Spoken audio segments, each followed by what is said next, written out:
संविधान का भाग 5 शुरू हो गया भाई।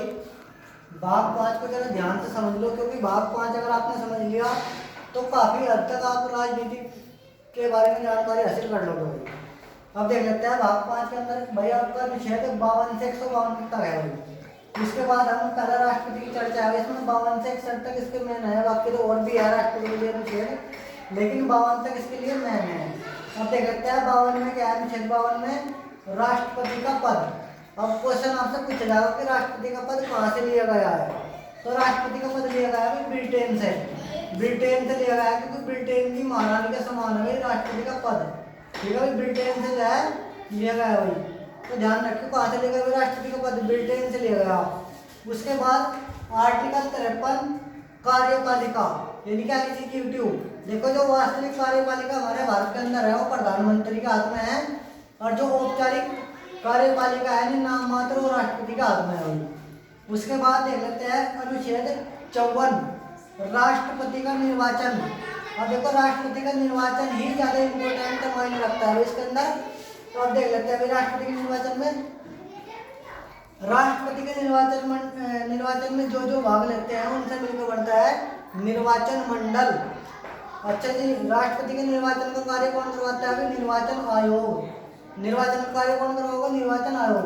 अब हमें यह पता करना है कि राष्ट्रपति के चुनाव में कौन कौन लोग भाग लेते हैं। डायरेक्ट जनता तो नहीं लेती, तो इसलिए राष्ट्रपति के चुनाव क्या होता है भाई? अप्रत्यक्ष होता है भाई। कैसा होता है भाई? अप्रत्यक्ष होता है। उसके बाद विधानमंडल और संसद के 2 सदन, ये सदस्य जो है इसके चुनाव में भाग लेते हैं। देखो संसद के 2 सदस्य मतलब सदन कौन कौन से? लोकसभा और राज्यसभा, ये जो है इसमें हिस्सेदारी कर रहे। और यहाँ पे एक बात बताई गई कि मनोनीत जो सदस्य हैं वो राष्ट्रपति के चुनाव में भाग लेते हैं। अब आपको पता होना चाहिए कि मनोनीत सदस्य कितने होते हैं? राज्यसभा में तो होते हैं 12 और लोकसभा में होते हैं 2, जो कि वर्तमान में इन्हें हटाने की प्रक्रिया चल रही भाई। वर्तमान में तो 2 है नहीं, लेकिन पहले थे कि भाई यहाँ पे 12 तो हैं और ये 2 थे। जब राष्ट्रपति का चुनाव होता था यानी कि वोटिंग होती थी, तो ये मनोनीत सदस्य को हटा के बाकी जो निर्वाचित सदस्य हैं यानी कि जो चुनाव जीत पाए, चाहे वे राज्यसभा के हो या लोकसभा के हो, वो क्या है भाई? सब जो है राष्ट्रपति के चुनाव में भाग लेंगे। उसी तरह राज्य के जो विधानमंडल है, अब राज्य के विधानमंडल क्यों भाग ले रही इसमें? क्योंकि देखते हैं कि भाई मान लिया अगर किसी राज्य में राष्ट्रपति शासन लगता है, तो राष्ट्रपति शासन का मतलब क्या है कि भाई राष्ट्रपति वहां की देख रेख कर रहा, तो इसलिए जो है राज्य को भी उसमें चुनाव में शामिल होने का क्या है भाई? इजाजत है। और देखो राज्य में 2 सदन होते हैं, विधानसभा और विधान परिषद। अब विधान परिषद इसमें भाग नहीं लेती क्योंकि विधान परिषद हर राज्य में मौजूद नहीं है भाई। विधानसभा हर राज्य में मौजूद है, इसलिए जितने भी विधायक होते हैं विधानसभा के, वो सब के सब राष्ट्रपति के चुनाव में भाग लेते हैं भाई।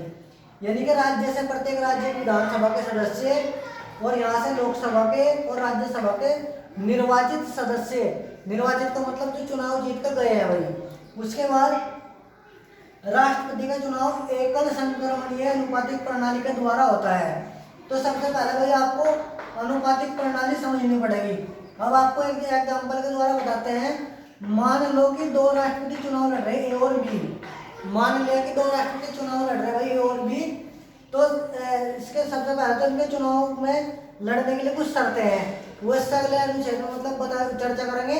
पहले तो फिलहाल हम यहाँ समझ लेते हैं कि अनुपातिक प्रणाली क्या है। तो मान लो कि अनुपातिक प्रणाली 2 राष्ट्रपति चुनाव लड़ रहे भाई, तो इनसे क्या होगा कि जो वोट डालने वाले सदस्य हैं वो राज्यसभा के हो, लोकसभा के हो या विधानसभा के हो, उनसे क्या होगा भाई?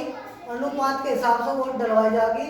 यानी कि हर एक बंदे को अनुपात में चुनने का अधिकार है। मतलब ऐसे नहीं होता कि एक बंदे वोट डाल लगा, उसे कहा जाएगा कि आपको 2 राष्ट्रपति चुनाव में खड़े हैं, आपको अपने हिसाब से अनुपात रखना है। मान लो कि जो पहला बंदा वोट डालने के लिए आया, उसने पहले चॉइस पे ऐसा रखा और दूसरी पे ऐसा रखा, फिर तो दूसरा बंदा होगा मान लो उसने ऐसे दूसरी पे रखा या पहले पे रखा, तो ये क्या है भाई? उनका अनुपात हुआ। यानी कि फिर हम क्या होगा इसमें अनुपातिक प्रणाली में कि सबसे पहले जो मतगणना होगी, मतगणना में हम चेक करेंगे कि फर्स्ट रैंक किसकी ज्यादा है। मान लो कि अभी तक तो यहाँ ज्यादा नहीं, फिर अगले आया कोई, उसने से फर्स्ट पर रखा, इसने सेकंड पर रखा, तो हम देखेंगे कि भाई अब इसमें फर्स्ट रैंक किसकी ज्यादा है, तो एक ही फर्स्ट रैंक है क्योंकि 1 2 बार आया तो यहाँ चुनाव में अनुपातिक प्रणाली में कौन है भाई, ए राष्ट्रपति हो जाएगा। अब ये संक्रमणीय एकल संक्रमणीय क्या है कि अगर मान लेते हैं कि जो राष्ट्रपति चुनाव लड़ रहा था भाई, और अगर पहले चक्र की मतगणना में जो पहला चक्र की मतगणना है भाई, उसमें अगर वो मान लिया बाहर निकल जाता है भाई, मतगणना में बाहर निकल जाता है, तो उसकी बची हुई वोट को अगले जो राष्ट्रपति बचे हुए हैं उनमें वितरित कर देते हैं बराबर बराबर। संक्रमणीय का मतलब क्या है कि जो पहले चक्र की मतगणना में बाहर निकला है, तो जो उसके पास वोट आई थी पहले वाले के जो बाहर निकल गया, उसकी बची हुई वोट अगले राष्ट्रपतियों में बराबर बराबर बांट दी जाएगी और फिर दोबारा से मतगणना कराई जाएगी। तो अनुपातिक प्रणाली का मतलब समझ गए, यानी कि जो भी मेंबर्स होगा उसे राष्ट्रपतियों को अनुपात में चुनने का अधिकार है, यानी कि उसे पहली चॉइस, दूसरी चॉइस, तीसरी चॉइस ऐसे रखे जाएंगे। और मतगणना कितनी बार हो सकती है राष्ट्रपति की, जितने उम्मीदवार होंगे। सपोज करो कि मान लिया 2 उम्मीदवार है तो 2 बार मतगणना हो सके, अगर 3 उम्मीदवार है तो 3 बार मतगणना हो सके। तो अनुपातिक प्रणाली का मतलब ये होगा कि प्रत्येक मेंबर को अनुपात में वोट डालनी है। उसके बाद एकल संक्रमणीय का मतलब ये होगा कि जो राष्ट्रपति पहले चक्र की मतगणना में बाहर हुआ है, उसकी बची हुई वोटों को अन्य राष्ट्रपतियों में बराबर बराबर बांट दिया जाएगा और फिर उनकी मतगणना कराई जाएगी।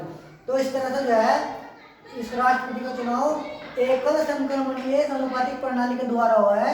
अगर आप लोगों को ये प्रणाली समझ में आ गई होगी तो आपको ये भी पता चला होगा कि राष्ट्रपति का चुनाव कैसे कैसे होता है। तो वही जो है अब इससे आगे के हम आपको कराते रहेंगे। अभी तक हमने बताया कि राष्ट्रपति का चुनाव जो है किस प्रकार होता है भाई।